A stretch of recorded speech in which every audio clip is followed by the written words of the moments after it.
Сәлем достар, бүгін біз осындай дәмді әрі жұмсақ макарон дайындайтын боламыз. Ол үшін тамақты бастамай тұрып, 1,5 толы газға су қойса өйткені тамаққа қайнаған су қолданатын боламыз. Осылай қазанға май құйып, оны әбден қыздырып аламыз. Майдан қызғанын күтеміз. Май қызғаннан соң дайындап қойған етімізді, майдалап туранған етімізді саламыз. Етті бір шетінен саламыз, өйткені ет лақтырып салатын болсаң, немесе ортасына салатын болсаң, қатып қалуы мүмкін. Бірақ қазірдің өзіне кішкене қатпайды, бірақ одан қосқанда етті осылай араластырып 5-6 минут қызарғанша қуырып алатын боламыз.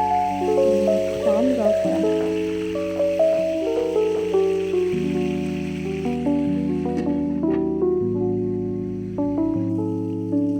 Етіміз қызарып қуырылғаннан соң оған пиязымызды қосатын боламыз. Пиязды да жіңішке етіп туырғанымыз үшін жуандығын, одан соң оны да жақсылап тұрып араластырып 5-6 минут қызарғанша қуырып алатын боламыз.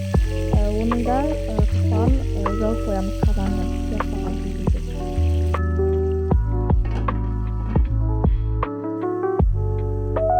Осылай қызарғаннан соң біз бір қасық томат, не болмаса қысқа деп жабылған томатымызды салып, жақсылап тұрып араластырып алғаннан соң біз оның үстіне дайындап пісіріп алған картофелімізді салып, оны да жақсылап тұрып араластырып 5-6 минут қызарғанша қуырып алатын боламыз. Қақпағын жауып қоямыз. Картофель салған кезде де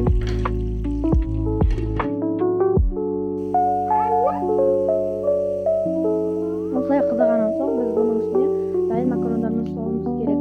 Біз макаронды алдын ала осылай көз мөлшерімен осылай кішігірім кезінде дайындап алып, соларды салатын боламыз. Одан соң макаронды салғаннан соң оның жұмсақ пісуіне байланысты 5-6 минут қызарғанша оны да қуырып алатын боламыз.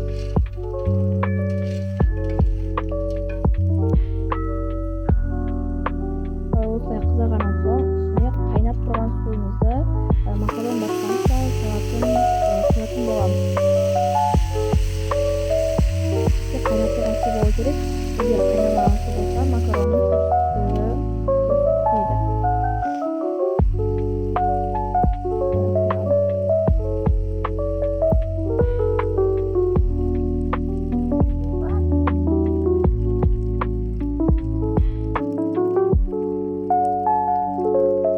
Осылай құйып аламыз. Кішкене макароннан асып тұру керек су. Өйткені ол картоптардың жұмсақ пісуіне көмектеседі, және де макарон да жұмсақ піседі. Одан соң осылай бір шай қасық тұз қосамыз да қақпағын жауып 30-40 минутқа қайнататын боламыз. Бізде макарон қайнаған соң осылай болып шығады. Осылай картоптар өте жұмсақ, еттері де піскен. Дәмді тамақ шығады. Егер